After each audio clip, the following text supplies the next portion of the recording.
Carbs are fuel for the body to keep you going, so get your peak performance. Here to break down carbohydrates so you understand them better, Soccer Hall of Famer Julie Foudy, also Scott Seenert, who was a sports dietitian for Auburn University. Julie, let's start with you.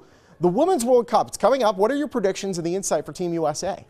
Well, it's just around the corner, which is always exciting because the World Cup, like the men's, is once every 4 years. And I'm actually feeling quite good about this U.S. team. The U.S. team, of course, won the Olympics in 2012, but they lost the last 3 World Cups, which is crazy when you think about it. The last time the U.S. has won a World Cup was back in 1999. But this is as deep a team as I've seen with the U.S. team. So if they can stay healthy, I think they could win this one for sure. And it's nice because it's right next door in Canada and it's going to be in prime time. So I think there's going to be a ton of enthusiasm around this World Cup. Awesome. Well, we're wishing them luck. Let's switch to sugar and carbohydrates, two of my favorite things, really. Can you talk about carbohydrates in the form of sugar and if it's good for you? Well, as parents, both Scott and I this is something we talk about a lot, and I think there's a lot of confusion around the topic of sugar and a lot of debate. And actually, as athletes, and with the appropriate amount, of course, carbohydrates in the form of sugar are a really good thing because they act as fuel, and there's a lot of science which Scott can talk to about it, but it can help enhance performance. And that's the thing as athletes that we are constantly looking for that slight edge. No question. Carbohydrates are the fuel source for high-intensity exercise. And so much like stock cars, when they're racing, they're running at 8,000 and 9,000 RPMs. They're going for 500 miles, so it's a high intensity for a long period of time. And just as an athlete trains, just as an athlete competes at high intensities, they need a fuel source for that, and carbohydrates are the only fuel source.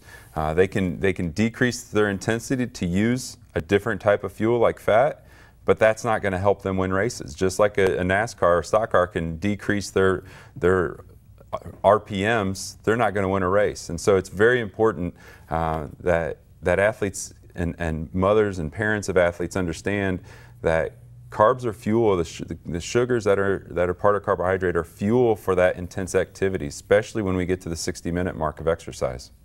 Okay, can you guys talk a little bit about carbs, for example, in pasta versus something like Gatorade, and how those are different and how the body processes them differently? Well, sure, and ultimately they all end up basically the same. The carbohydrates that are in pasta, you consume them, you go through some digestion. When they get into the bloodstream, they show up as blood glucose. Gatorade and other sports drinks have basically just taken a step out, and they've made a product that your stomach can tolerate when you're in the middle of a soccer game and you're in the middle of a basketball or hockey game, whatever it looks like. It's in a form that you can digest more easily.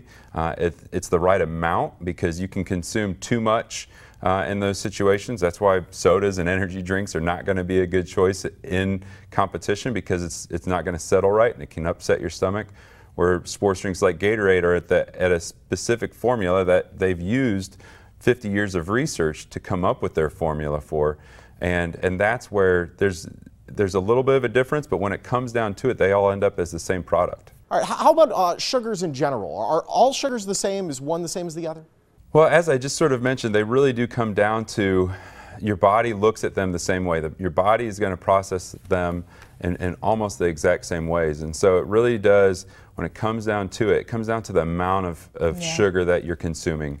And so that's, again, where the sports drinks are formulated in such a way that it's something that your body can absorb, tolerate, and that's what your body needs in those intense, longer duration activities to help maintain intensity. And I think the thing to think about as well is that, you know, it's the amount of time you're exercising as well. And so if you have a sedentary teenager who comes home after school, then you're obviously not going to be saying, hey, let's go to the sports drink first. But if you have an active child who is getting 60 minutes of intense exercise and knowing how important it is as a soccer player who plays 90-minute games and you're expending so much energy, then the appropriate amount, as Scott said, at the appropriate time, it can help enhance performance.